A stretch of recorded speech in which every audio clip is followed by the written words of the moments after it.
Alors, en fait, il y a 12 événements, il y a 10 plaies, mais 12 événements. Le premier événement, c'est donc Exode 7, chapitre 7, verset 8 jusqu'à 14, 31.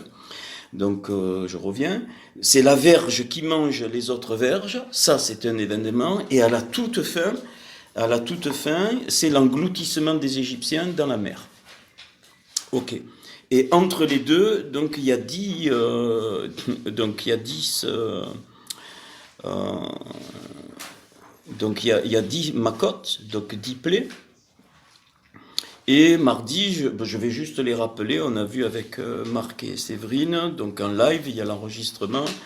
Donc, je vous rappelle, vous vous souvenez, vous reprenez les notes. Donc, la Kéter, donc la couronne, donc correspond aux morts des premiers-nés. Puisqu'on a vu que c'était le premier-né hein, dans l'écriture, c'est vraiment la révélation que Dieu existe. Et ça, Pharaon ne pouvait pas. Et il avait le Yor, le Nil, ça s'appelle le Yor, le fleuve, le grand fleuve, c'était Dieu pour lui. Et c'est lui qui avait créé... alors ça, c'est la tradition juive orale. J'avais entendu ça, c'est intéressant aussi de bouche à oreille donc il rapporte que c'est pas écrit dans l'écriture mais la tradition orale rapporte que Pharaon se déclarait comme Dieu et que donc son esprit était dans le Nil et c'était grâce à lui parce qu'il avait créé le Nil qui avait la fertilité. Et la déesse de la fertilité dans le Nil, c'est Eka. Et c'est pas pour rien que le Seigneur envoie les grenouilles, hein, parce que. Alors, donc après, donc les ténèbres correspondent à Rochma. Hein, vous vous souvenez, donc c'est la pensée de Dieu qui se transforme donc en lumière. Donc pour nous c'est obscur, donc le Seigneur, ok. Les sauterelles, ça correspond à Bina, donc on remonte, hein, c'est-à-dire tout ce qui est l'intelligence spirituelle. Hein, donc la grêle et la foudre, le tonnerre, c'est la recette. Alors c'est important, je vous dirai plus tard pourquoi, les uxères d'hommes, donc la fameuse lèpre avec des pustules, donc c'est la Gévoura, ça c'est le jugement de Dieu, hein, la justice, la sévérité de Dieu.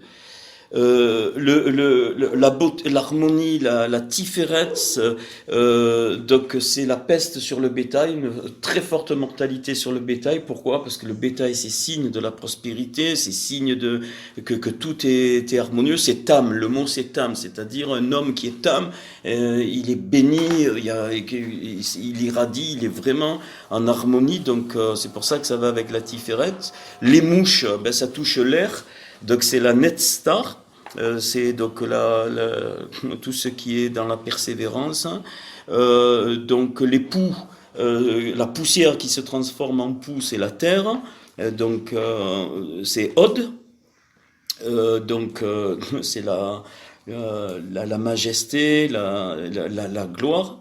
Donc les grenouilles, donc ça sort des eaux. Donc là dans l'ordre on a bien l'air, la terre et l'eau. C'est le yesod, le fondement. Pourquoi j'avais dit? Parce que la racine du mot des grenouilles, il y a la notion de fondement. Voilà. Et puis donc l'eau en sang, c'est la malroute. Hein, le sang, c'est signe. Donc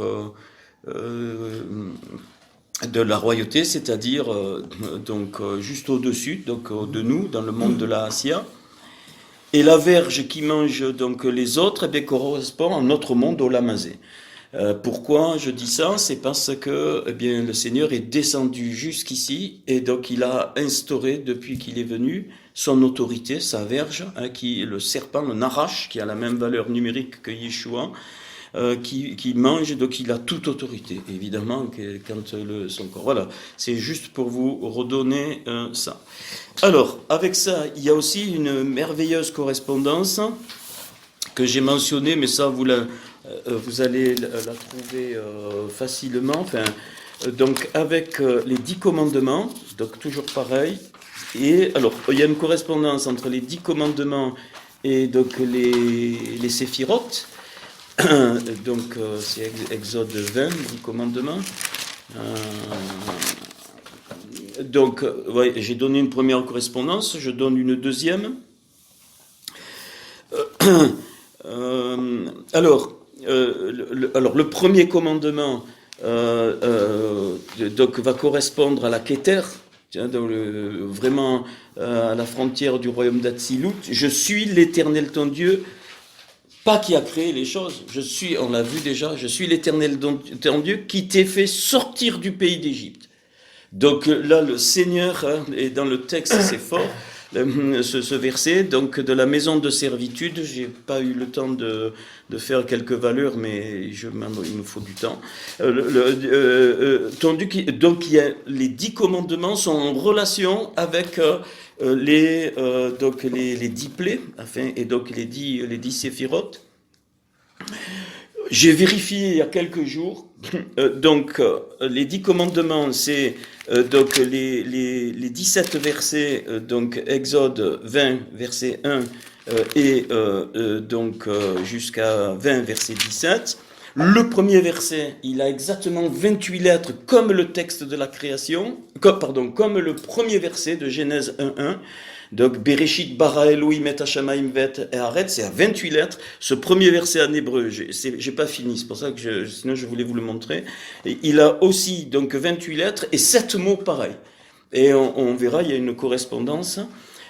Donc, et à partir donc, du verset, pardon, quand il est dit, alors Dieu prononça toutes ces paroles en disant, je me suis dit, voilà, ce premier verset-là correspond à Genèse 1.1, les textes de la création. Il y a 7 versets, 7 mots et 28 lettres.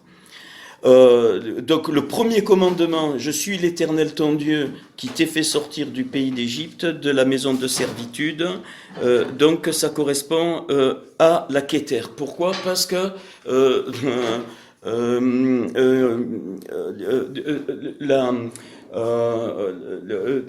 quand le Seigneur a créé, les 10 commandements sont en relation avec la création, ils sont en relation avec les 10 plaies et avec les 10 séphirotes. Eh bien, il a fait sortir toute la puissance au travers du monde d'Atsilut. Et dans le monde d'Atsilut, il y a un autre Seigneur. Il y a qui s'appelle Kadmon, mais qui est alors son corps, c'est pas un corps physique. Dans Atsilut, il englobe tout. C'est ce que le Seigneur m'a montré. Et on va dire que le corps humain, il correspond, mais c'est pas ça. Il englobe toute l'humanité, absolument tout à ce moment-là. Et donc, je suis l'Éternel ton Dieu. Donc ça, c'est la déclaration de la Keter, de la couronne, là où il y a le trône de Dieu, le fameux Corsia, le mot c'est Corsia. Et si vous remarquez bien, à la fin, quand le Seigneur il ravage Pharaon, il est dit que les premiers-nés, jusqu'à son trône, assis sur le siège de son trône, c'est exactement le même mot que au niveau de la couronne du monde d'Atsilut. Le deuxième commandement, tu n'auras pas d'autre Dieu devant ma face. Ça, c'est la rochma, ça révèle la nature masculine de l'époux. Tu n'auras pas d'autre Dieu devant ma face.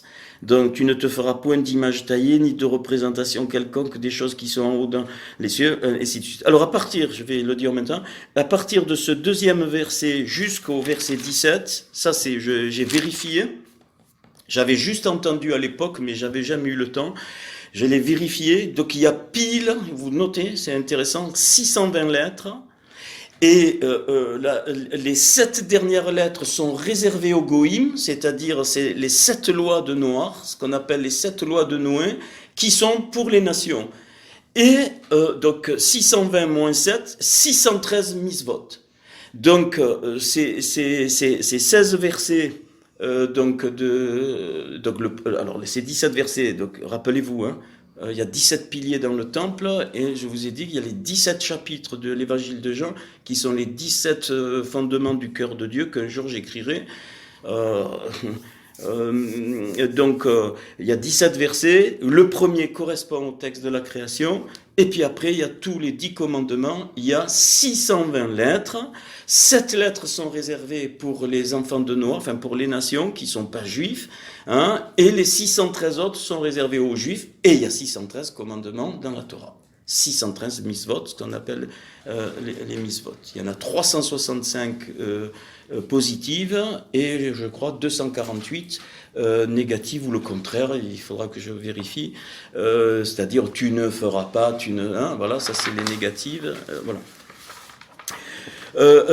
Alors, tu ne te prosterneras point devant elle, tu ne les serviras point, car moi, l'Éternel ton Dieu, je suis un Dieu jaloux. Alors, à ce niveau, il est notre époux, il est forcément jaloux.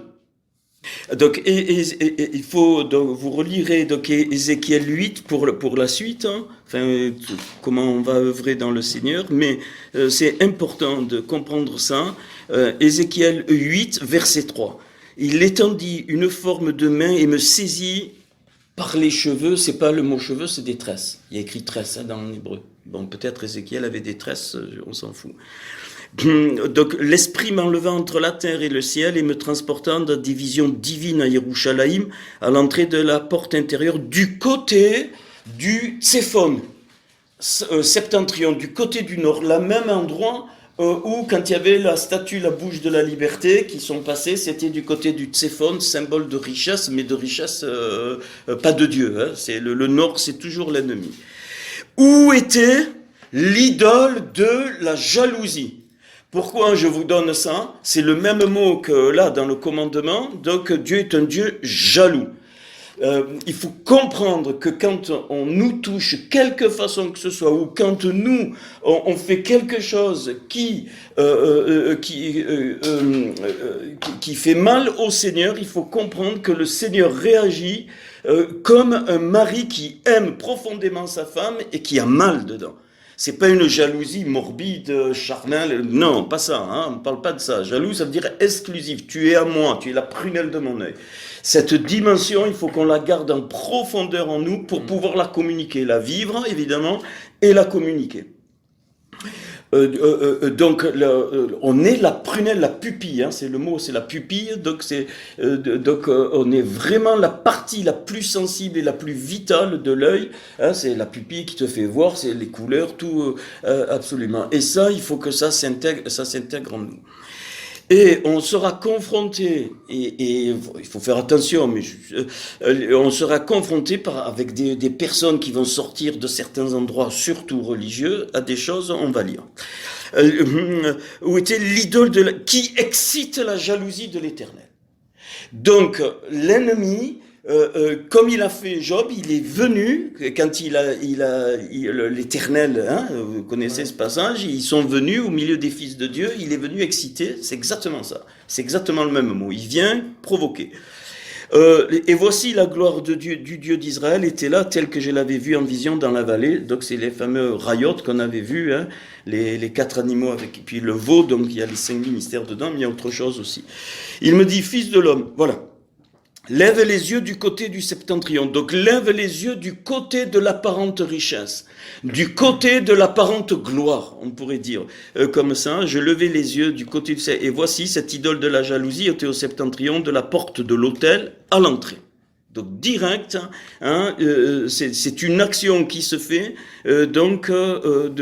j'allais dire dans le temple spirituel du Seigneur. Donc c'est une action qui peut se faire, qui va essayer de pénétrer, hein, et où des personnes même sans forcément en mauvaise intention vont essayer d'introduire quelque chose qui ne va pas. Et il me dit, fils de l'homme, vois-tu ce qu'ils font? Les grandes abominations que connaît ici les béné Israël, donc les fils d'Israël, on a mis la maison, pour que je m'éloigne de mon sanctuaire. Mais tu verras encore d'autres grandes abominations. Alors il me conduisit à l'entrée du parvis. Première profanation, il y a 3 grands types de profanation qu'on doit faire attention. Le parvis. Je regardais, voici, il y avait un trou dans le mur. Ça veut dire pourquoi la muraille est reconstruite, et ça c'est important, il faut absolument qu'il n'y ait aucun trou. Alors on ne vit pas dans la peur, non. Comme on avance, là, ça se fait tout seul, c'est dans le monde spirituel. Heureusement qu'on n'a pas Jérusalem à reconstruire avec les pierres. Je regardais, il y avait un trou dans le mur. Qu'est-ce que ça veut dire? L'ennemi ne pourra jamais passer s'il n'y a pas de trou. Forcément, il faut qu'il y ait une brèche. Et qui dit brèche, ça veut dire quelque chose qui ne va pas, qui permet une porte ouverte. Parce que Dieu est juste dans le monde spirituel. Donc s'il y a un trou dans la muraille, ça veut dire quoi? Ça veut dire que quelque chose ne va pas, quelque chose n'est pas réglé. On ne vit pas sur la peur. Quelque chose que Dieu montre, qui est évident qu'il faut régler communautairement. La muraille, c'est toujours communautaire. Et il s'infiltre, il ne peut s'infiltrer que par un trou.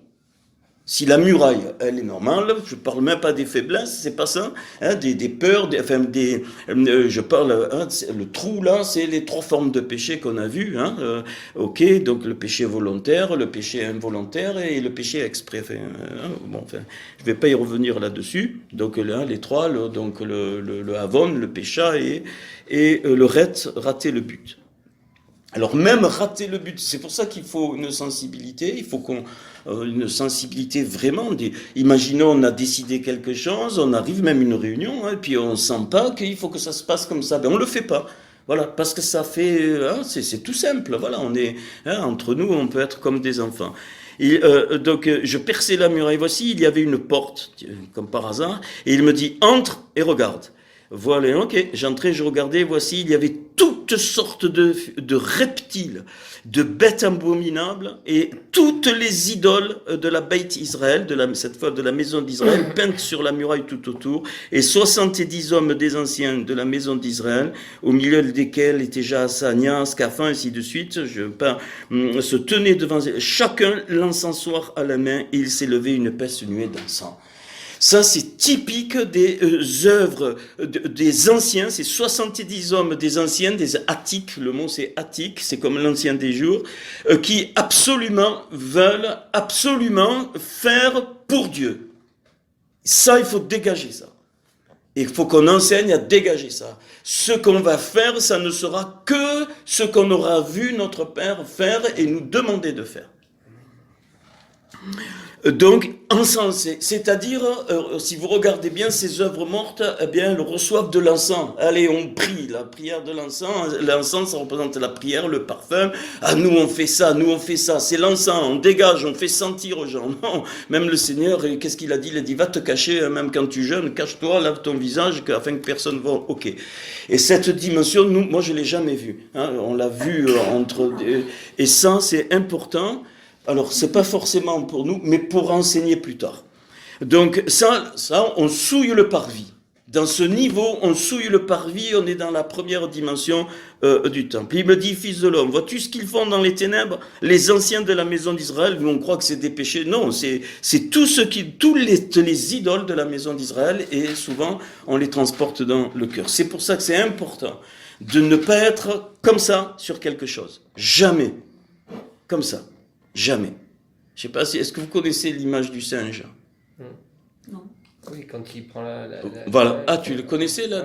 D'accord. Ouais. J'avais entendu parler. Ouais, c'est une belle image, je trouve. Hein, il y a des cacahuètes dans un tronc troué. Il fourre la main, il prend les cacahuètes, il tire, il est bloqué. Et il veut pas lâcher les cacahuètes. Donc, on doit apprendre à lâcher. Nous, on l'a appris largement. Hein, et s'il y en a besoin encore, lâcher. C'est-à-dire, rien ne nous appartient, tu lâches pour être libéré. Donc, l'Éternel parce qu'ils disent, l'Éternel a abandonné le pays. Voilà. Dieu sous une forme. Deuxième niveau de profanation, il me conduisit à l'entrée de la porte de la maison, cette fois de la maison de l'Éternel. Alors on était au parvis, maintenant on est dans le lieu saint, toujours du côté du septentrion, et il y avait là des femmes assises qui pleuraient Tammuz. Et ça, il va falloir extraire ça de nous. Pleurer Tammuz, c'est pleurnicher sur soi. Je vous le dis pas pour vous, vous n'êtes pas du genre, ça peut nous arriver. Ça peut m'arriver, ça peut vous arriver, mais surtout par rapport à... On ne peut pas, à un moment donné, c'est pas une dureté, on peut pas rentrer dans le lieu saint et pleurnicher. Les femmes qui pleurent Tammuz, c'est ça. C'est-à-dire, voilà, j'ai pas eu mon gâteau, j'ai pas eu ma bénédiction, j'ai pas eu mon truc. Non, à un moment donné, dans l'action, on va le vivre, hein, on s'appartient plus, hein, on ne peut plus s'appartenir.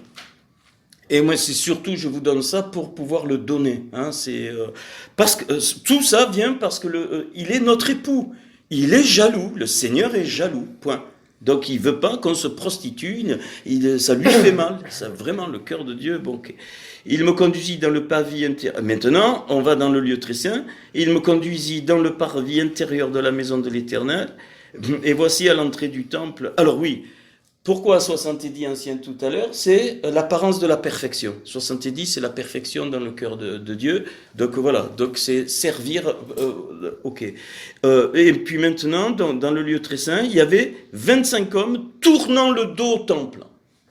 25, donc c'est presque 26, c'est le chiffre de la séduction, je vous en avais parlé déjà, donc c'est une action de l'ennemi. Alors en italien, le mot est assez bon, il est assez fort, c'est inducere, ça veut dire la séduction, c'est ne nous soumet pas à la tentation, dans notre Père c'est ça, c'est ne nous induit pas, mais dans le sens, ne met pas, fait en sorte qu'on s'aperçoive qu'il y a un chemin de séduction. Donc, et celle-là, c'est la plus subtile et elle est dans le lieu très saint. Et les responsables, sans s'apercevoir, ils tournaient le dos au temple. C'est-à-dire que quand on se laisse séduire par toutes sortes de doctrines, et on y est dans ces temps-là, et autre chose, et surtout, il faut l'enseigner aux nouveaux. Hein, leur donner ça, comme les 4 baptêmes, voilà, c'est donc... et regardez, ils se prosternaient à l'Orient devant le soleil. Donc c'est très clair, hein, le symbole, il est très clair. Voilà, donc ce Ézéchiel chapitre 8, et c'est un passage qui m'a toujours très fortement parlé.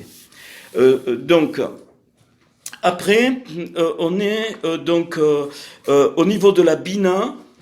Tu ne prendras point le nom de l'Éternel ton Dieu en vain. Pourquoi ? Parce que comme l'église de Philadelphie, qui est mariée, elle change de nom. C'est pas pour rien que depuis de tout temps, l'épouse changeait de nom et qu'aujourd'hui, on revient en disant, moi je garde mon nom de jeune fille, je m'appelle machin. Ok, c'est pas un souci. Hein, on est libre. Mais en profondeur spirituellement, ça veut dire que j'appartiens à mon époux, donc je change de nom. Donc je prends pas le nom de l'Éternel en vain. Alors, il y a des milliards de façons de prendre le nom du Seigneur en vain. C'est pas forcément dire quelque chose contre le Seigneur. Hein.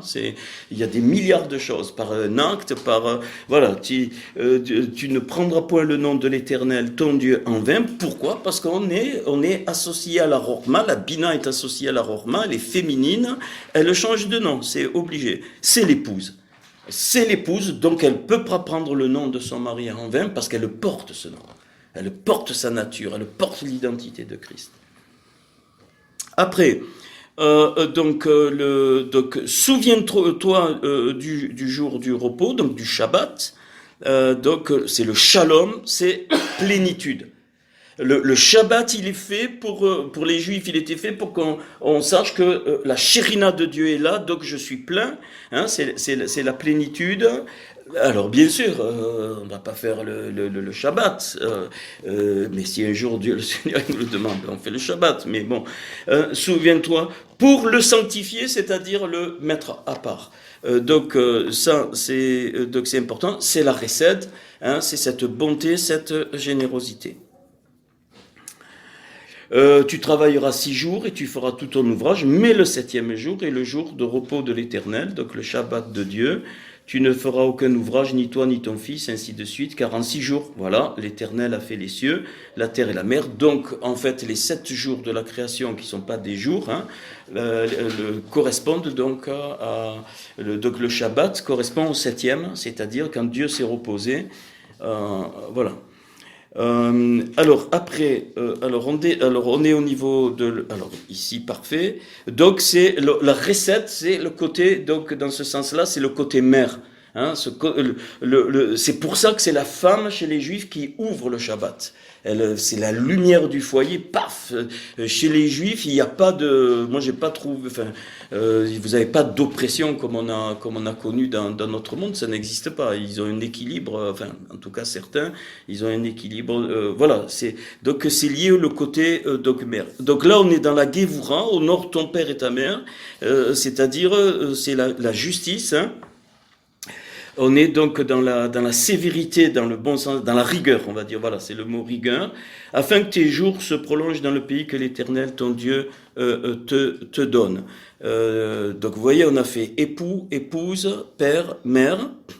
Donc on saute, on passe à la septième, à la Netzstar. Tu ne commettras point d'adultère. Donc alors au-delà du texte, la Netzstar, c'est tout ce qui persévère. On persévère par la foi. Ça rejoint l'éternité. Donc tu restes fidèle. La Emouna, au sens où on l'a dit, c'est pour ça que ça correspond. Tu ne commettras point d'adultère. La huitième, tu ne déroberas point. Alors c'est le Hod, c'est la majesté, tu ne voleras point quoi?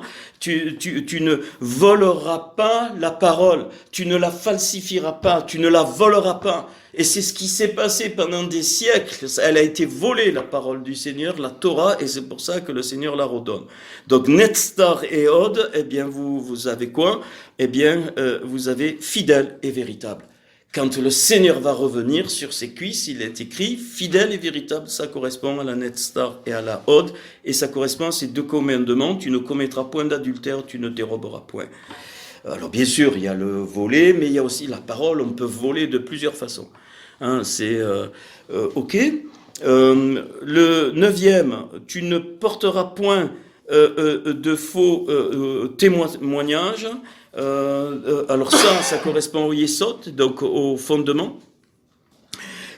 C'est-à-dire que la parole de Dieu en toi, elle est vraie, elle est un vrai témoignage, c'est-à-dire c'est le mot martyr.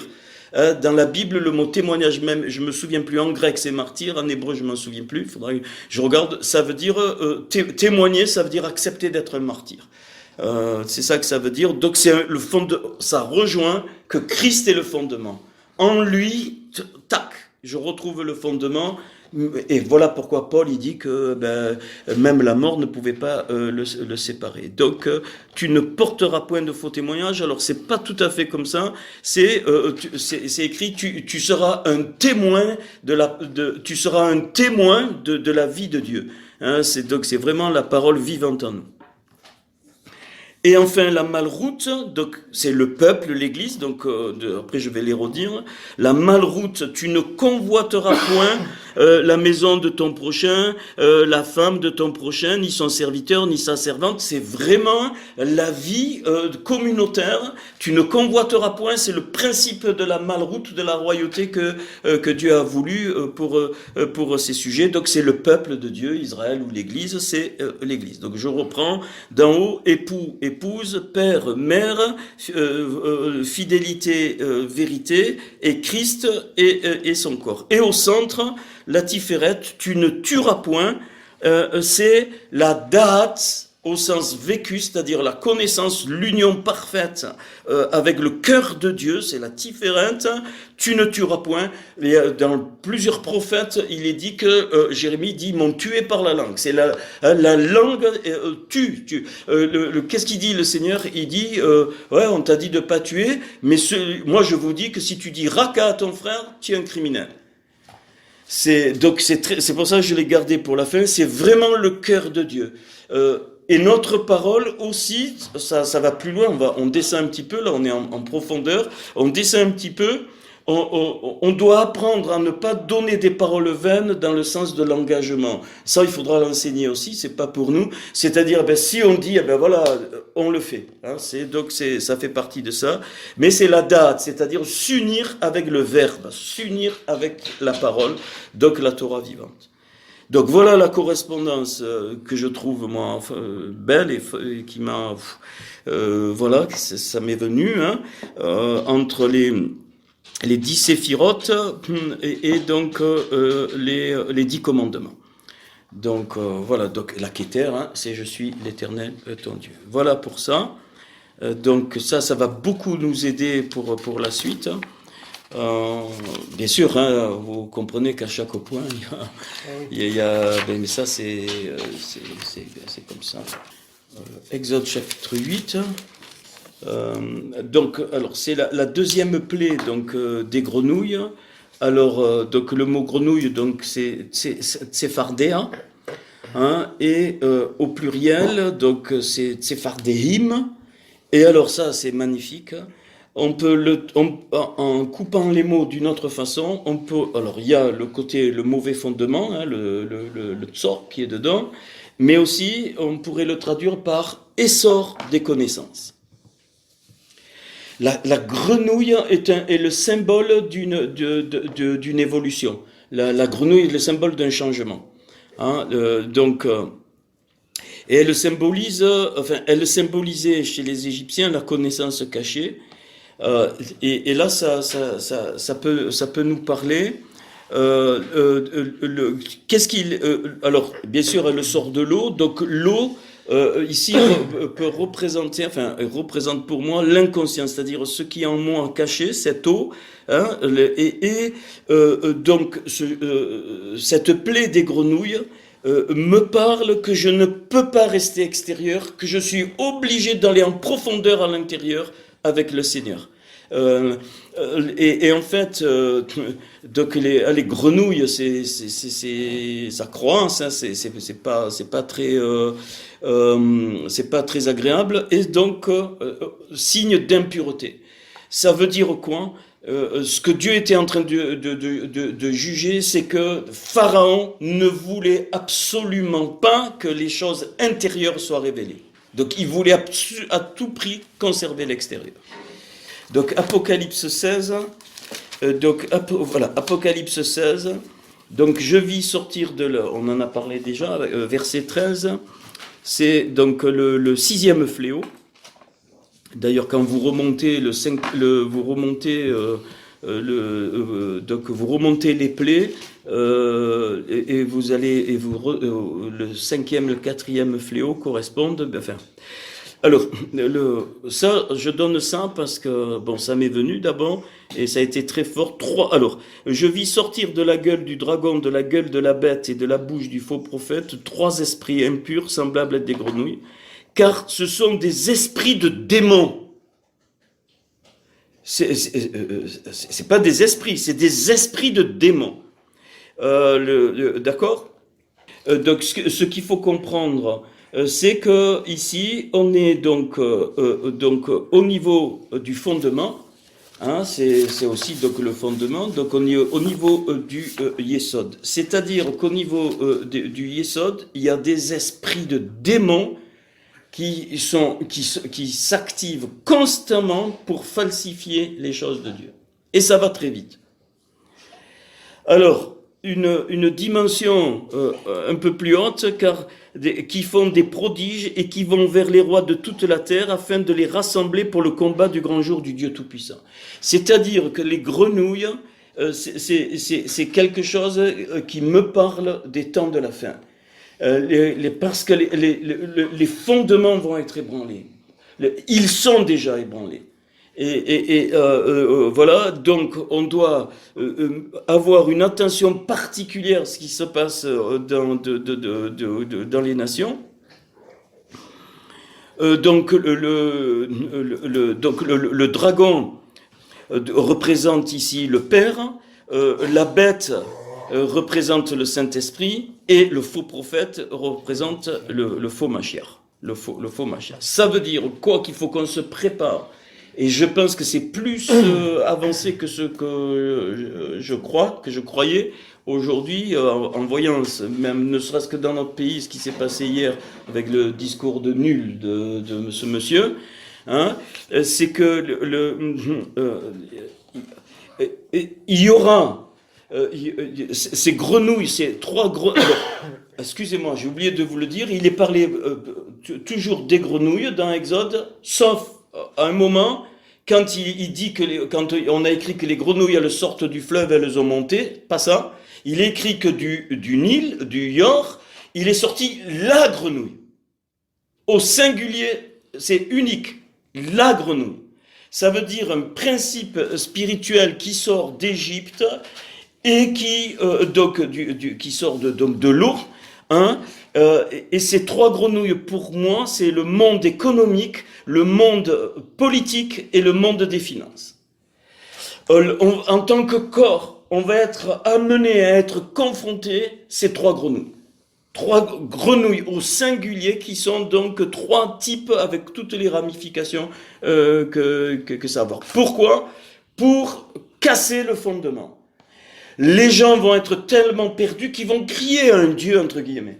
Et c'est comme ça que le faux Mashiach va venir pour établir le gouvernement mondial. Mais pour nous, hein, en tant que peuple de Dieu, on ne peut pas se laisser avoir par des bouches qui parlent bien, qui disent des mensonges, qui trompent, qui emberlificotent les gens. Les grenouilles, elles criaient, hein, elles criaient. C'est la grenouille, ça crie. Elles sont allées, il est dit dans les fours, elles sont allées dans les pâtres, ils ont touché tout. Dans les maisons, c'est écrit en toutes lettres. Ça veut dire que aujourd'hui, les grenouilles passent par les masses médias.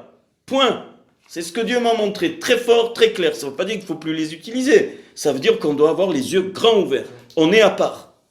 Politique. Et politique. Finance, économie et politique. Après, dedans, tu regroupes. Et là, ça va être utile. Ces 3 grenouilles vont être utilisées pour détruire Israël. Bien-aimés, s'il vous plaît. Hein, c'est très fort à moi. Je ne sais pas quand, comment, en utilisant la religion catholique romaine, en utilisant la religion de l'islam, les 2 autres religions, et une partie du judaïsme, du faux judaïsme, parce qu'il existe, il y a des gens ésotériques, mais enfin les plus forts, hein, il y a 3 piliers, hein, voilà, il y a 3 choses, pareil, quand on reconstruit pour ça, ils ont mis sur 3 le linteau et les 2 piliers. Le linteau, c'est la partie du faux judaïsme, à ce niveau-là, ces 3 grenouilles sont là, le fondamental, avec donc le faux christianisme et l'islam.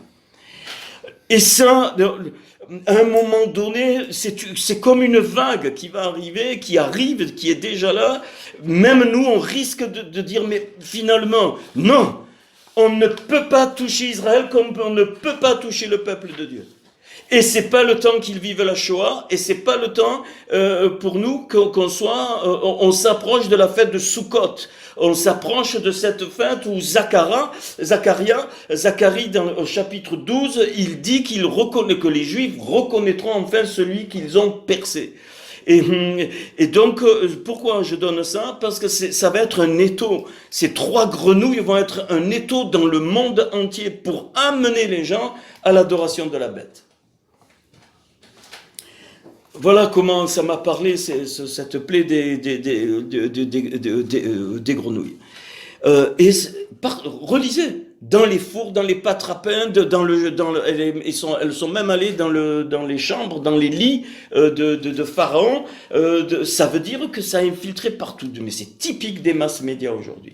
Il faut savoir qu'il y a bien ces grenouilles, elles sont là, hein, elles circulent sur Internet, sur les masses médias. Voilà. Enfin, c'est juste, je dis ça, parce qu'à un moment donné,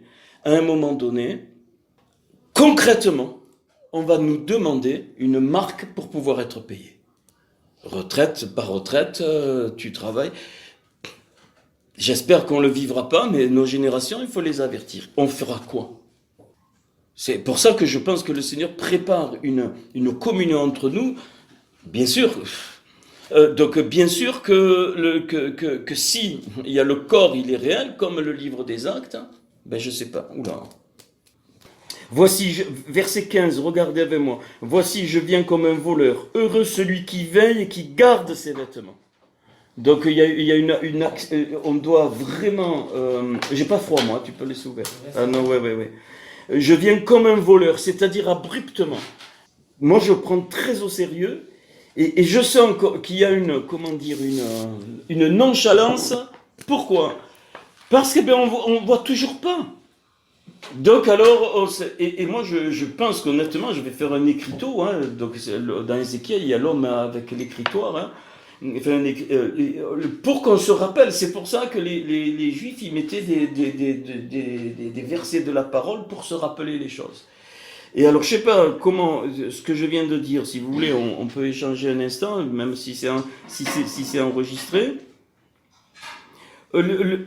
On s'aperçoit pas combien les grenouilles se sont infiltrées dans toutes les maisons, y compris les nôtres. Elles ne nous touchent pas parce qu'on est à part. Le Seigneur, voilà. Hein, mais il faut qu'on fasse attention, nos enfants, ainsi de suite, ainsi de suite. Donc, bien sûr, il y a 3 grands axes. Donc je le répète. Donc, ce mot, donc, c'est Fareda. Je peux le lire, essor des connaissances. Donc, on est en plein dedans. Donc c'est travailler l'extérieur plutôt que l'intérieur. Pharaon ne voulait pas travailler l'intérieur. Et nous, ça nous apprend qu'on doit, c'est pour ça que par rapport, à ce qu'il faut absolument, en notre Seigneur par amour, donc on travaille à ce que notre intérieur soit, mais là, comment expliquer, retourné de fond en comble.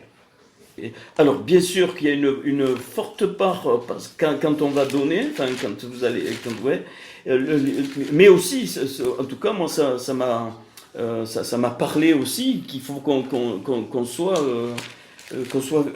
prudent, qu'on soit vigilant, qu'on soit alerte. Voilà, c'est le mot. Qu'on soit alerte. Les grenouilles, donc ça c'est l'eau. De suite après, donc les grenouilles, c'est la terre. Donc tu prends la poussière de la terre, tu l'agites et tu envoies ta verge. Et alors le mot c'est les kinim. Donc c'est ces espèces de poux de vermines, ce sont des vermines. Donc c'est le mot kinim, donc qui vient le mot. Alors là les magiciens ils n'ont pu rien faire parce que donc là on est monté d'un cran, on est au niveau de la Hod, donc de la majesté, donc donc c'est le doigt de Dieu. Donc là c'est fini. C'est-à-dire que dans le monde spirituel, les magiciens n'ont pu rien faire. La racine du mot kinim, c'est ken, qui veut dire en hébreu, c'est le oui, yes, le oui, ok, ou c'est aussi le mot kano, c'est pareil, honoré. Et ici, donc, alors, deuxième point à travailler, donc, c'est plus les eaux, donc les nations, c'est la terre, notre terre à nous. Nous affirmons, et ça m'est venu comme ça, et nous honorons, donc nous affirmons, kenim, nous affirmons et nous honorons sans cesse notre ego, et cet ego, il devient une vermine qui nous tourmente. Et cette plaie veut que le Seigneur, il veut qu'on se réveille pour honorer Dieu, pour l'honorer lui seul. Alors je sais qu'on a fait les plaies, mais c'est des compléments, enfin voilà. Et l'ego là, il est très fort. Parce qu'on est né dans un monde qui est égoïste, qui nous enseigne l'égoïsme. Alors, bien sûr, on le sait, mais je crois que ces 3 points, enfin il y en a 2 pour le moment, il faut absolument être très vigilant. Moi, et rien que moi, et moi. Pharaon, c'était moi, ainsi de suite. Alors, on peut dire, ben non, ça me concerne. Il peut y avoir des choses subtiles. Et souvent, il y a les peccadilles, des souffrances qui sont pas de réelles souffrances, qui viennent de l'ego, qui viennent de cette néphèche qui veut ramener les choses qui sont pour Dieu à lui. Non, si je comprends que j'honore Dieu, eh bien les poux ne vont pas me toucher. Et vraiment, quand l'ego sort, ça tourmente. Donc voilà. Alors les mouches, les 3 qui me sont, où j'ai senti qu'il fallait en parler, bon mais on peut aussi continuer après. Donc les mouches là, c'est le mot donc arov, c'est un essaim de mouche, là c'est l'air. Et donc Erev veut dire donc le même truc, veut dire au soir, donc c'est le jugement de Dieu. Alors là, le Seigneur doit absolument, cette notion, elle est très forte en moi, mais il faut qu'elle s'intègre en nous, en chacun de nous. Il veut, pour qu'on vive sa présence, j'allais dire que la teshuva, elle doit être constante. Et donc la vraie teshuva, ben on le sait, ça veut dire que, eh bien, plus je grandis, plus je m'aperçois que, eh bien, je dois aller encore plus proche du Seigneur. Donc accepter son jugement, donc c'est les mouches. Accepter son jugement pour pouvoir être recréé, sinon je ne vais pas pouvoir donc avancer. Bon, ça, ces 3 lames, dans Exode 8, me sont venues très très fortes, donc j'ai senti qu'on devait les rappeler, donc je le fais. Et je vais finir en juste mentionnant les autres et en donnant quelques éléments.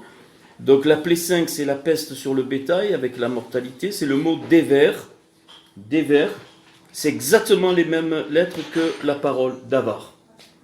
Donc la peste détruit ce qui est la bénédiction de Dieu, donc le bétail, par la parole qui est refusée.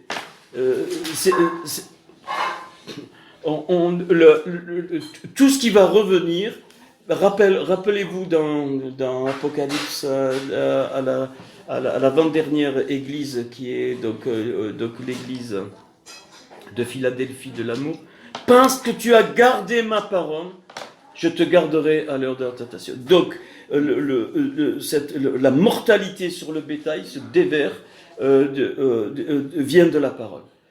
Et on doit se détacher que Dieu agisse, que Dieu n'agisse pas, qu'il guérisse, qu'il ne guérisse pas, on doit se détacher de ça pour vraiment garder la parole, sinon on ne pourra pas tenir dans les temps qu'on vit. On ne pourra pas tenir. Donc ça, c'est la peste sur le bétail. La plaie 6 succède sur les hommes et sur les animaux, donc une espèce de cancer de la peau. C'est le chérine. Chérine, c'est une lèpre avec des pustules. Et dans ce mot-là, il y a l'idée de l'orgueil qui enfle et qui donne des pustules. C'est d'où l'expression enflée d'orgueil, elle vient de là, parce qu'en hébreu on dit enflée d'orgueil aussi, elle vient de là, ça vient de cette plaie. Donc par orgueil, c'est le refus d'entendre la vérité. La plaie 7, je donne juste quelques éléments, donc la grêle. Alors la grêle, ça a les mêmes lettres que parole, vous allez comprendre, mais il y en a deux qui sont inversés, ça s'appelle barad, le bet, le resh et le dalet, c'est les mêmes lettres que parole, mais c'est à l'envers. C'est la non mise en pratique de l'écriture, on l'a déjà vu, mais il faut que ça rentre, ça. Et donc le barad, mais alors le dalet, eh bien, il a changé de place, donc la porte du cœur, elle est changée de place. Et Pharaon a persisté dans la parole démagogique. Quand je ne mets pas la parole en pratique, je deviens démagogue. Même par rapport à la parole de Dieu. Les religieux sont des grands démagogues, des grands menteurs. Voilà, donc... et pourquoi, c'est merveilleux, pourquoi il le lit avec le mot tonnerre, il y a écrit le tonnerre et le feu. Bon, le feu, ta parole est comme un feu. Donc là, il y a des mauvais feux. Le mot tonnerre, c'est kolote. Les tonnerres, c'est kolote, c'est le même racine que krol, la voix. Kolote, c'est les voix. Donc c'est-à-dire que quand Dieu parle, je dois voir la voix, pour pas que et donc la grêle, en fait, c'est toutes les paroles inutiles. Pas les paroles vaines, bien sûr ça en fait partie, mais surtout les paroles religieuses inutiles. Si tu ne vis pas la parole, voilà, c'est surtout ça. La grêle, c'est la parole inutile, et donc on doit retourner au kolot, c'est-à-dire au tonnerre de Dieu. C'est-à-dire que quand Dieu parle, eh bien, c'est pas de la grêle, hein, c'est vraiment un jaillissement de lumière, et évidemment un bruit assourdissant. Les sauterelles, la plaie 8, c'est pareil, alors là, c'est l'autre plaie où c'est la Aharev, la sauterelle. Donc c'est une dimension. Alors on est à la bina là, hein, on est au niveau de la bina, la sauterelle. C'est la Aharev et la racine du mot c'est rav, qui veut dire augmentation. Voilà. Et là c'est la ruse par les pensées. Faire très attention sur toutes les pensées de mensonges, les pensées que l'ennemi envoie, parce qu'il en envoie.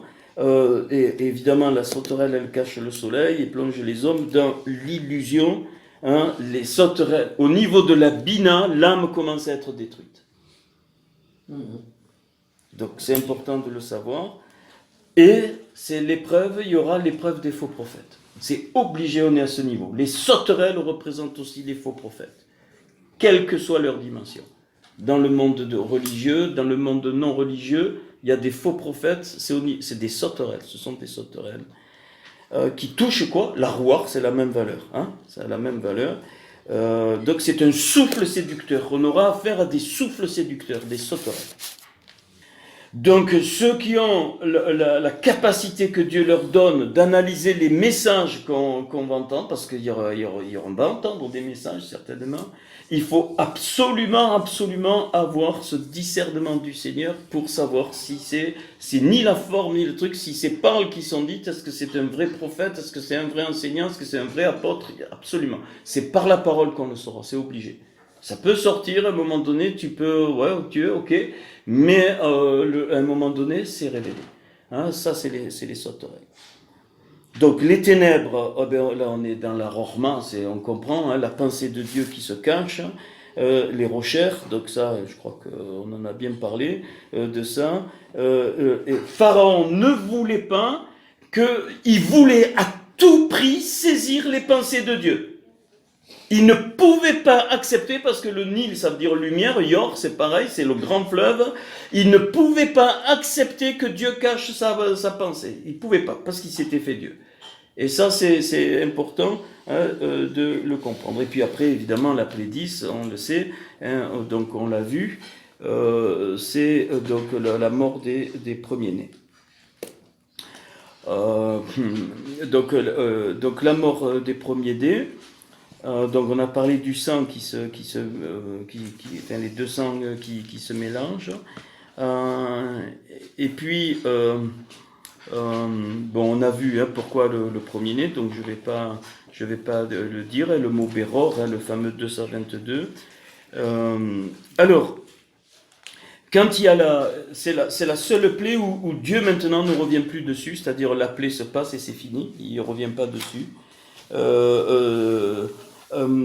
Et là, on doit... Alors là, au mort des premiers-nés, je vous en prie, peut-être je me répète, mais je vous en prie, il faut absolument qu'on retrouve le vrai message de la croix. Ça va... Je ne sais pas comment on va faire, le vrai message de la croix, parce que le signe qu'ils ont mis, c'est il y a la croix. Pourquoi? Parce que donc à ce moment-là, quand ils sont sortis, ils ont sacrifié l'agneau. Hein. Donc bien sûr, ça représente la mort du Seigneur. Eh bien, par le sang, par l'union des sangs, eh bien, dans le mot Érad, il y a le Aleph et le Dalet. Et au centre, il y a le signe qu'ils ont mis sur les poteaux, le Ret. Donc ça veut dire que par la croix, bien le Seigneur a uni le Aleph, le monde d'Atsilut, avec le Dalet, le Olam Hazé, notre monde. Ça, il faut bien comprendre la portée de la croix. On ne prêche pas la croix pour amener les gens à la guérison. On ne prêche pas la croix pour amener les gens à la bénédiction. On prêche la croix pour dire aux âmes, viens mourir sur la croix, parce que c'est dans la mort avec le Seigneur sur la croix que tu vas pouvoir accéder, que tu seras en contact avec le monde d'Atsilut. On ne peut pas se permettre dans les temps où on est de prêcher la croix comme j'ai entendu. Non. Il faut que les âmes tremblent devant la prédication de la croix. Or, si je ne tremble pas moi-même, il faut avancer à ce niveau. On ne prêche pas un crucifix, on ne prêche pas un signe, on ne prêche pas une bénédiction. On prêche la mort. C'est fondamental. Il faut que ça vraiment... parce qu'après, on a tendance, on minimise, on voit... Non. Les âmes, elles ont besoin d'entendre que impossible d'accéder au monde d'Atsilut sans le Hérad que le Seigneur a fait par la croix, par le Ret, la surnature. Impossible. Donc tu viens mourir à la croix. Il ne te guérit pas, c'est pas un souci, il est Dieu quand même. Tu n'as pas la bénédiction, il est Dieu quand même. Il est Dieu quand même. Il est le Seigneur quand même. Il est Dieu du monde. On doit dévoiler, ça je vais finir par ça, les premiers-nés, on doit dévoiler la malroute de Dieu, la royauté de Dieu dans cette malroute. C'est une nécessité. Et ça coûte. On perd des amis, on s'en fout. La prédication de la croix, comme il dit Paul, doit revenir au milieu de nous. C'est ce que moi aussi m'apprend cette 10e plaie. Pourquoi? Ben parce qu'aussi un autre symbole, donc cette nuque libérée, qu'est-ce qu'il a fait le Seigneur à la croix? Il a dit prenez mon joug, le joug il se met sur la nuque. Il a dit prenez mon joug, c'est-à-dire qu'il n'y en a plus. Et quand, enfin, alors j'ai pas dit jusqu'à maintenant, mais on y vient petit à petit, je suis le chemin, la vérité et la vie, on l'a vu, c'est bon, ok. Mais en fait, il dit je suis, il dit exactement, je suis le chemin, écoute ça, qui unit la vérité et la vie. La vérité que Dieu nous place dans l'intellect, parce qu'il nous la place là, et donc la vie dans le cœur, je suis le chemin, le coup qui unit les deux. C'est par le coup que tu ne peux que passer par là. Il n'y a qu'un chemin, c'est le coup. Ça ne peut être que ça. C'est ça qu'il est en train de dire et c'est ça qu'il faudra prêcher au niveau, au niveau de la croix. Et quand il dit prenez mon joug, quand il est doux et léger, eh bien c'est dans ce sens-là qu'il dit. C'est-à-dire que la nuque, elle est libérée, on est libéré de Pharaon et ça, on ne peut pas le garder pour nous. Il faut absolument que les âmes qui vont rentrer dans son royaume rentrent avec une vraie teshuva, qui tremble devant Dieu. Qui tremblent, nos premiers frères et sœurs l'ont vécu. Alors vous allez dire, ouais mais on le sait, Christian, tu nous as... non, moi j'ai senti que ce soir on devait vraiment remettre ces points là, avec surtout les trois, là, les grenouilles, les poux et les mouches, donc l'eau, la terre et l'air, donc on a encore les baptêmes ici. Pourquoi? Parce qu'il faut avancer de façon correcte. Les âmes doivent entendre la vérité pour qu'elles fassent une... Et si la teshuva prend des mois, elle prend des mois. Ça ne nous regarde pas. Donc il faut absolument, parce que si on ne prêche pas la vraie croix, il n'y aura pas la révélation de la croix. On ne peut pas. Si on prêche un message édulcoré, un message qui n'est pas le vrai évangile, on aura les fruits de ce qu'on aura prêché. Alors voilà, ce soir, alors après, bon, j'ai garde pour dimanche, bon, on va voir, allez, ça va être dimanche, je sais pas comment ça va. Alors juste, je vais finir par ça. Donc, le pharaon des temps modernes, merci. Pharaon des temps modernes, on l'a vu, médias politiques, qui donnent des discours stériles, et abétissants. Et alors... Et ce pharaon qui faisait faire des briques, eh bien, me renvoie bien sûr à Babel. Et le Seigneur veut qu'on redevienne des pierres, des heaven, c'est très important. Heaven, des pierres, par leur vie, la pierre vivante, par sa vie. Aleph, Bet, Nun, elle révèle le Père et le Fils. Parce que Aleph, Bet, ça fait Av, Père, et Bet, Nun, ça fait le Fils, par la croix. Et si on prend des briques, comme à Babel, comme Pharaon voulait, la révélation du Père et du Fils, elle est occultée par deux lettres, le Lamed et le E, qui donnent la Béna, donc les briques. La Béna. Et le mot qui occulte, c'est une négation. C'est-à-dire, le Lamed et le E placé, donc les âmes n'entendent plus la révélation du Père et du Fils, il est caché, les deux lettres sont cachées. Par quoi? Par l'illusion, par la tromperie, par des discours, quels qu'ils soient, qu'on va le bien-être et machin, à tous les niveaux, religieux, spirituel, tout ce que tu veux. Et on ne peut pas. On ne peut pas redevenir des briques, on ne peut pas redevenir des labénas, hein, on doit être des even. Even, le mot even, quand tu dis un hébreu, il entend père-fils derrière, c'est direct. Les bénins, non. Et c'est pour ça que Laban est un type de ça, du religieux destructeur qui... voilà. Et au travers de ça, encore, c'est plus grave que ce que je croyais. En fait, il y a quasiment toutes les églises aujourd'hui ou dans les milieux religieux, c'est l'ennemi qui agit. C'est grave, hein, ce que je dis. Mais ça m'est venu tellement fort que je dois le dire.